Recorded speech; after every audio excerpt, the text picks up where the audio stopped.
మేము చికెన్ హలీం అయితే చేస్తున్నాం. నేను 1 kg చికెన్కి 50 grams బాస్మతి రైస్, 50 grams పెసరపప్పు, 50 grams మినపప్పు అయితే చేసుకున్నాం. అలాగే దొడ్డు రవ్వ కూడా 50 grams రవ్వ అయితే దొడ్డు రవ్వ అయితే తీసుకున్నా. నేను అవి 2 hours ముందే నానబెట్టేసుకున్నా అనమాట. అవి అయితే పక్కకు పెట్టేసుకున్నా నానబెట్టి. ఇంక ఇప్పుడైతే ఆయిల్ వేసుకొని 1 kg చికెన్ తీసుకొచ్చాం కదా, ఫస్ట్ అయితే ఆయిల్ వేసేసుకోవాలి.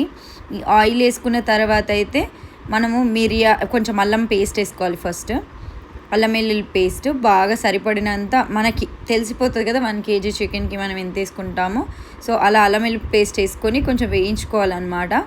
వేయించుకున్న తర్వాత అయితే మనకు కావాల్సిన గరం మసాలా పొడులు ఉంటాయి కదా, అవి సాజీరా, పట్ట, మిరియాలు, లవంగాలు, బిర్యానీ ఆకు 2, ఎందుకంటే మళ్ళీ ఇది మనం తీసేస్తాం షెడ్ చేసేటప్పుడు.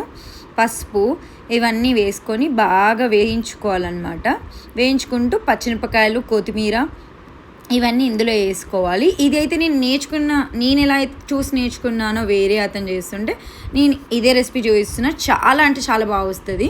సో ఇలా అయితే మనం దగడపూలు అంటాం కదా, అది వేసుకోవాలి. ఇదైతే గరం మసాలా, మన ధనియాల పొడి బాగా మిక్స్ చేసుకోవాలన్నమాట. ఇవి ఇంకా పచ్చిమిరపకాయలు మీకు ఎంత కారం తింటారో అంత వేసుకోండి. మేమైతే ఒక 10 దగ్గరలో వేసుకున్నాము. 1 kg చికెన్కి సరిపోతుందని, ఎందుకంటే మనం మిరియాలు కూడా వేసుకున్నాం కాబట్టి. ఇప్పుడైతే చికెన్ యాడ్ చేసేస్తున్నాం అనమాట. విత్ బోనే యాడ్ చేయాలి.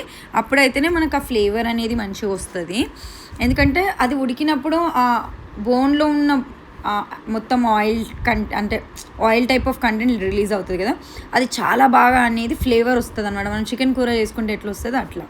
సో ఆల్మోస్ట్ ఆల్ ఇది చికెన్ కర్రీ లాగానే అవుతుంది. తర్వాతనే మనకి నెక్స్ట్ ప్రాసెస్ ఉంటుంది. మీరు ఆయిల్ ఎక్కువ వేసుకోవాలనుకుంటే ఎక్కువ వేసుకొని, నేనైతే లాస్ట్లో కొంచెం సపరేట్గా వేసి చేసుకుంటా, ఎందుకంటే మరీ ఓవర్గా ఎక్కువ అయిపోతే తినబుద్ధి కాదని. సో ఇక్కడైతే నేను ఫస్ట్ ఆయిలే వేసుకున్నా, గీ వేసుకోలేదు, ఎందుకంటే చాలా ఎక్కువ గీ అయిపోతుందని. కానీ చాలా బాగా వస్తుంది. మీరు ఎక్కువ గీ వేసుకొని తింటామంటే వేసుకోవచ్చు, బట్ మేము ఫస్ట్ ఆయిలే వేసుకున్నాం. ఆయిల్లోనే ఉడికిచ్చాను నేను మొత్తం. తర్వాత అయితే వాటర్ వేసేసుకున్నా కావాల్సినంత. మీరు ఎక్కువ కూడా వేసుకోవచ్చు, కొంచెం లూజ్గా అంటే కొంచెం ఇట్లా జారుగా కావాలనుకుంటే హలీము మీరు అట్లా కొంచెం ఎక్కువ వాటర్ వేసుకోండి.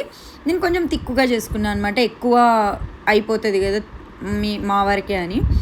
సో ఇంకా అయితే కుక్కర్కి అయితే మనము ఇంకొక 5 విజిల్స్ వచ్చే వరకు పెట్టుకున్నాను నేను. మెత్తగా ఉడికిపోయిన చికెన్ మంచిగా షెడ్ అయ్యింది. మీరు బ్రెస్ట్ పీసెస్ కట్ చేయించుకోండి. మేము చికెన్ పీసెసే కట్ చేయించుకున్నాము. మీరు బ్రెస్ట్ పీసెస్ లాగా అట్లా కట్ చేయించుకోండి, లేదంటే ఫుల్ చికెన్ తెచ్చుకొని చేసుకున్నా కూడా బాగానే వస్తుంది. సో ఇక్కడైతే నేను విజిల్ తీస్తున్నా. విజిల్ తీసిన తర్వాత అయితే మనకి ఆ చికెన్ ఏదైతే ఉందో మొత్తము ఆ వాటర్ వదిలేసి అందులోని కుక్కర్లో మనం ఆ ఉన్న పీసెస్, పచ్చిమిరపకాయలు, ఆ మసాలాలు ఏవైతే ఉన్నాయో అన్నీ మనం ఒక ప్లేట్లోకి అయితే వేసుకోవాలి. మనం అవన్నీ ఒక ప్లేట్లోకి వేసుకున్న తర్వాత అయితే ఆ చికెన్ని షెడ్ చేసుకోవాలి. ఇక్కడైతే నేను బాదం పేస్ట్ అవి చేయమని చెప్పాను మమ్మీకి, అవి చేస్తుంది మమ్మీ. గసగసాలు, బాదము, సిరంజి అవి ఒక పేస్ట్ చేస్తుంది. ఇక్కడ వచ్చేసి నేను ప్లేట్లో వేసుకుంటున్నాను అనమాట. ఇవన్నీ చికెన్ ఏవైతే ఉందో మొత్తం అన్నీ చూసారా, పట్ట ప్రతి ఒక్కటి ఇక్కడ వచ్చేసింది. సో అక్కడ ఓన్లీ వాటర్ మాత్రమే ఉంది కుక్కర్లో. ఇదంతా అయితే చికెన్ని మొత్తం మొలిసేసుకోవాలి. ఇంకా ఎట్లా అంటే ఇట్లా మనం షవర్మాలో షెడ్డెడ్ చికెన్ చూస్తాం కదా, అట్లా.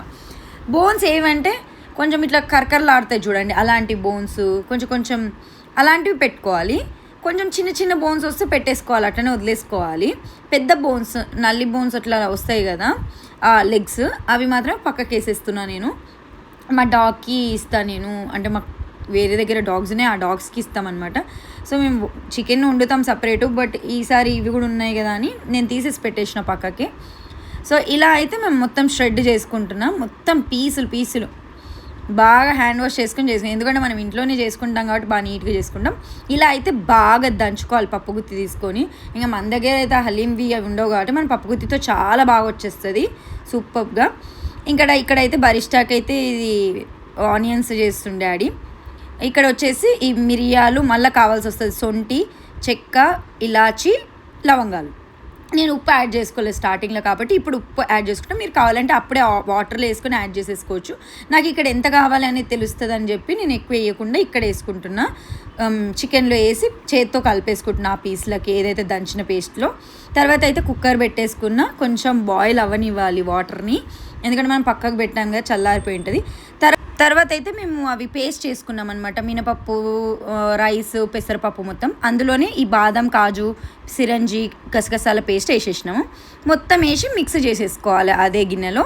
మొత్తం మిక్స్ అయిన తర్వాత అయితే మనం ఏదైతే స్టవ్ మీద వాటర్ ఉంది కదా, చికెన్ది లెఫ్ట్ ఓవర్ వాటర్, అది కొంచెం బాయిల్ అయిన తర్వాత ఈ చికెన్ అంతా అందులోకి వేసేసుకోవాలి. మనం షెడ్ చేసుకున్న చికెన్ అంతా తర్వాతకి మొత్తం కలుపుకోవాలి. బాగా కలుపుకున్న తర్వాత అయితే మెల్లమెల్లగా మంచిగా ఫుల్ అయిన తర్వాత ఇది అయితే మనము ఇందాక మసాలాలు చూపించాను కదా, ఇలాచి, మిరియాలు, తోక మిరియాలు, ఇంకా సొంటి, ఇవన్నీ కలిపి ఒక మసాలా చేసినాము. అవి వేసేసుకోవాలి. తర్వాత ఆ పేస్ట్ ఏదైతే కలుపుకున్నామో అంతా వేసేసి కొత్తిమీర వేసుకొని బాగా ఉడకనియాలి. మంచిగా పేస్ట్ లాగా ఇట్లా ఉడకాలి బాగా. సో అది ఉడకనిచ్చేంతవరకు నేను కలుపుకుంటూ తర్వాత అయితే మనం ఇప్పుడు ఇవన్నీ యాడ్ చేసాం కాబట్టి ఉప్పు తగ్గిపోతుంది కాబట్టి ఇంకొంచెం ఉప్పు అయితే మళ్ళీ వేసుకున్నా. సో ఇలా వేసుకుంటే మనకు ఒక ఐడియా ఉంటుంది ఇంత వేసుకోవాలని. ఎక్కువ అవ్వదు, తక్కువ అవ్వదు, మంచిగా ఉంటుంది. ఇలా ఇప్పుడు మనం మంచిగా కలుపుకున్నాం కదా, ఇప్పుడు నెయ్యి వేసుకుంటూ ఇప్పుడు నేను నెయ్యి వేస్తున్నా. సో ఇంత పావు కిలో అయితే తీసుకున్నా ఆల్మోస్ట్ నేను నెయ్యి. ఈ పావు కిలో నెయ్యిని కలుపుకుంటూ ఒకరు కలుపుతుండాలి, ఒకరు నెయ్యి వేస్తుండాలి. సో అలా కలుపుతూ నెయ్యి వేస్తుంటే అది బాగా అంటే బాగా పట్టుకుంటుంది అనమాట లోపటి వరకు. సో ఇలా మేమైతే కంటిన్యూస్గా ఇంకా కలుపుతూనే ఉన్నాం, కలుపుతూ వేస్తూనే ఉన్నాము. మీరు చూడవచ్చు.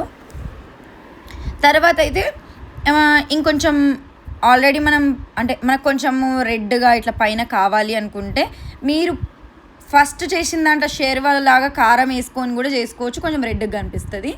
ఇలా వద్దు అనుకుంటే మనకి రెడ్ది కావాలంటే నేను అప్పుడు అందులో వేయలేదు, ఎందుకంటే ఇట్లా ఏదో పేస్ట్ లాగా కనిపిస్తుందని నేను వేయను. ఫస్ట్ ఇలా చేసిన తర్వాత పక్కన ఆయిల్ పెట్టుకొని ఆ ఆయిల్లో కొంచెం కారము, కొంచెం అంత సాల్ట్ వేసి బాగా చేసి మేము లాస్ట్లో ఇప్పుడు ఇది బాగా మిక్స్ చేసిన తర్వాత అయితే యాడ్ చేస్తాను అనమాట నేను. మొత్తం ఇప్పుడు నెయ్యి వేసేసినాం మనము. తర్వాత కంటెంట్ వచ్చేసి ఇప్పుడు నేను చెప్పింది బరిస్తా వేస్తుంది ఇక్కడ. ఈ బరిస్తా వేసేసి, ఎందుకంటే మనము సపరేట్గా పైననే కాకుండా లోపల కూడా ఉంటుంది బరిస్తా. ఆ ఫ్రైడ్ ఆనియన్నే వీళ్ళు బరిస్తా అంటారు కాబట్టి నేను అదే మెన్షన్ చేస్తున్నా. సో మనం ఫ్రైడ్ ఆనియన్ని ఇంకా కలుపుతూ అవి కూడా వేసి కలుపుకోవాలి. సో తర్వాత అయితే మేము వేరే దాంట్లోకి షిఫ్ట్ చేసుకున్నాం, ఇంకా అది ఫుల్ ఎక్కువ హెవీ అయిపోయిందని. ఇప్పుడు ఆ ఆయిల్లో నేను కారం వేసి చేశాను అన్నా కదా, ఇప్పుడు వేసిన అనమాట. వేసి బాగా మిక్స్ చేసుకొని మంచిగా, అంటే మనకు ఆ ఫ్లేవర్ తగలాలి కాబట్టి పక్కన వేసుకున్నాను నేను. ఎందుకంటే ఎక్కువ ఆయిల్ అవ్వదు, ఎక్కువ గీ కూడా అవ్వదు, మంచిగా మినిమల్గా వస్తుంది. మనం అంతా బయట తెచ్చుకునేంత గీ అదంతా నూనె డాల్డానే ఉంటుంది, ఎక్కువ గీ ఏమి వేయరు. సో మనకు కావాల్సినంత లిమిటెడ్ వేసుకోవాలనుకుంటే ఇట్లా చేసుకోవచ్చు. చూడండి మీరు ఎంత మంచిగా అయిందో. మేము స్టవ్ మీద సపరేట్ దాంట్లో వేసి ఆ ఆయిల్ వేడి చేసింది, కారం, ఉప్పు వేసి కొంచెం వేసిన ఇందులో మిక్స్ చేసేసుకొని మళ్ళీ పొయ్యి మీద పెట్టేసుకొని కొంచెం ఇట్లా ఉడకనిస్తుంటే మీకు పైన సైడ్కి చూడండి ఆ లోపల ఉన్న ఆయిల్ అంతా బయటకు వస్తుంది. అది ఫ్రైడ్ ఆనియన్ చాలా టేస్టీ ఉంటుంది అనమాట. నేను తినేస్తుంటా మధ్యలో. ఇప్పుడు చూడండి ఆ ఆయిల్ అంతా బయటకు వచ్చింది చూడండి. అసలు షెడ్డెడ్ మీకు కనిపిస్తుంది క్లియర్గా. మీకు కొంచెం కావాలంటే స్టార్టింగ్లోనే వాటర్ వేసుకోండి ఎక్కువ చికెన్ ఉడకబెట్టినప్పుడే. ఇప్పుడు మేము కాజు వేసినాం అనమాట, మళ్ళీ గీలో వేయించి తర్వాత కొత్తిమీర, తర్వాత అయితే ఫ్రైడ్ ఆనియన్స్ అయితే పైన వేసేసుకున్నాం మేము. ఇంకా ఎందుకంటే నేను వీడియో తీస్తున్నా, ఇంకా మమ్మీ అయితే వేస్తుంది అనమాట. మా ఇంట్లో అందరికీ వచ్చు ఈ రెసిపీ, ఎవరికని కాకుండా మా ఇంట్లో అందరికీ ఆల్మోస్ట్ అందరికీ వచ్చు. మా మమ్మీకి, డాడీకి, అన్నయ్యకి, నాకు, మేము బాగా చేసుకొని తింటుంటాము. సో ఈ రెసిపీ అనేది ఒక్కొక్కరు ఒక్కో విధంగా చేస్తారు. సో ఎవరైనా చేయండి, అందరూ చాలా బాగా చేస్తున్నారు, అందరి బాగుంటాయి. సో ఒక్కొక్క రెసిపీలో ఒక్కొక్కలా ఉంటాయి, కానీ టేస్ట్ మాత్రం లిటరల్గా చెప్తున్నా కదా, ఇప్పుడు అంటే నేను ప్రీవియస్ చేసిన దానికంటే ఇప్పుడు చేసింది ఈ ప్రాసెస్లో నేను అడిగి మరీ చేశాను. ఈ ప్రాసెస్లో చేస్తే లిటరల్గా మీరు అంటే అనొద్దు కానీ పిస్తా హౌస్ని మర్చిపోవచ్చు, అంత హ్యాపీగా. మనం బస్తా హౌస్ అని పెట్టుకోవాలి ఇక, అంత బాగుంటే అంత బాగా వచ్చింది. ఇంకా నేనైతే వేపించేసుకుంటున్నా బౌల్లో వేసుకొని తినేసేసినా కూడా. నేను ఆల్రెడీ తినేసిన తర్వాతనే వీడియో చేస్తున్నా ఎడిటింగ్కి వచ్చి. సో మీకు కావాల్సినంత అక్కడ వేసుకోవచ్చు, వేసుకొని లిమిటెడ్గా ఆ పైన వచ్చి తేలిన గీ, ఆ మిక్స్డ్ ఆయిల్ వస్తుంది కదా, అది వేసుకోవచ్చు పైన. ఎంత మంచిగా చూడండి, మనం బయట కొనుక్కొచ్చినట్టు ఎగ్జాక్ట్గా. ఇంకా కాజు ఫ్లేవరు మన వరకే చేసుకుంటాం కాబట్టి ఎగ్జాక్ట్ సేమ్ వస్తుంది. So thank you for watching. మీకు ఇంకా రెసిపీలో ఏమైనా డౌట్ ఉంటే కామెంట్ చేయండి. Thank you. సబ్స్క్రైబ్ చేసుకొని లైక్ చేసి షేర్ చేయండి. Thanks a lot. బాయ్.